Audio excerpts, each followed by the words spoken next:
Hello everyone, मेरा नाम अंश जैन है और मैं SD013 टीम से हूँ। मैं आज अपना सोल्यूशन प्रेजेंट करना चाहता हूँ जो कि है क्लाउड युक्ति। तो फर्स्टली, क्लाउड युक्ति क्यों?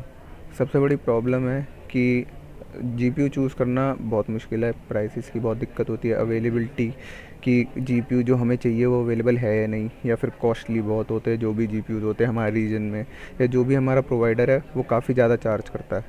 जिसके लिए हम लेकर आए हैं एस क्लाउड के साथ क्लाउड युक्ति। क्लाउड युक्ति क्या करता है? आपको एक स्मार्ट जीपीयू इंस्टेंस रिकमेंड करता है आपके यूजेज के बेस पे, आपके बजट के बेस पे एंड आपकी रिक्वायरमेंट्स के बेस पे।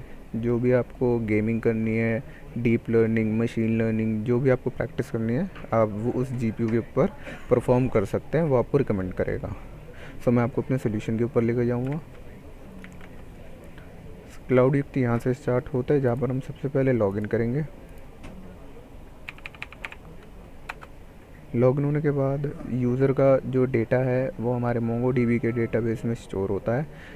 फर्स्ट फीचर जो हमारे कॉस्ट ऑप्टिमाइज़र रिकमेंडर का है वो है कि जीपीयू रिकमेंडर है, जिसमें हम, अगर मैं आपको एक डेमो लेकर दिखाऊं, तो अगर मैं सिलेक्ट करता हूं विंडोज़ और बजट सिलेक्ट करता हूं 500 एंड कंट्री सिलेक्ट करता हूं मैं इंडिया, रीजन सिलेक्ट करता हूं मैं Bombay, and if I select CPUs to be 16, RAM to be 16 GB and virtual RAM to be 16 GB, और मैं गेट रिकमेंडेशन पर टैप करता हूँ, तो मेरा जो ग्रोक LLM है और जो रियल टाइम API है एस क्लाउड की, वो मेरे को इसका रिज़ल्ट देती है। ये मेरे को रिकमेंड करेगा कि कौन सा जीपीयू अवेलेबल है, उसकी क्या रैम है, उसका आरली कॉस्ट क्या पड़ेगा, मंथली कॉस्ट क्या आता है एंड उसका स्पॉट कॉस्ट क्या आता है कि जब वो खाली रहता है, राइट। इसमें केसेस ये भी हैं कि अगर मैं, मान लीजिए, रैम को बढ़ा के इंक्रीज़ कर दूँ लाइक 124 GB, और मैं रिकमेंडेशन करूँ, तो वो ऑब्वियस सी बात है, मेरी रैम की कैपेसिटी यहाँ पर अवेलेबल नहीं थी, तो इनने मेरे को ऑप्शन दे दिया कि मैं अपनी कॉन्फ़िगरेशन के लिए रिक्वेस्ट रेज़ कर सकता हूँ। वो रिक्वेस्ट चली जाएगी हमारी एस क्लाउड के पास और क्लाउड युक्ति के पास। जो सेकंड फीचर है हमारा, वो है हमारा युक्ति बॉट, जो कि एक एडिशनल फीचर है जो हमें बताया गया था बनाने को।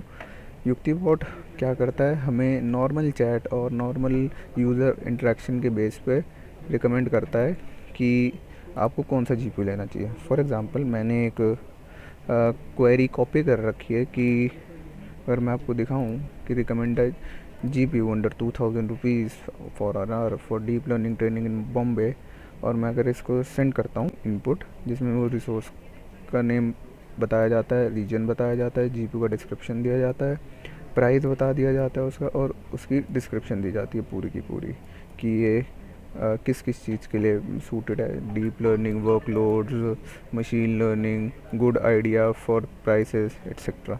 इसका मैं अगर आपको वर्क फ्लो समझाना चाहूँ, तो अंडर का अगर मैं आपको बैकएंड समझाना चाहूँ, तो फर्स्ट ऑफ ऑल जो हमें एस क्लाउड की तरफ से API दी गई थी, मैंने उसकी पोस्टमैन पर रिक्वेस्ट हिट करके मैंने सारा डेटा जो था वो एक जेसॉन फाइल में स्टोर कर लिया था, जो कि response.json थी।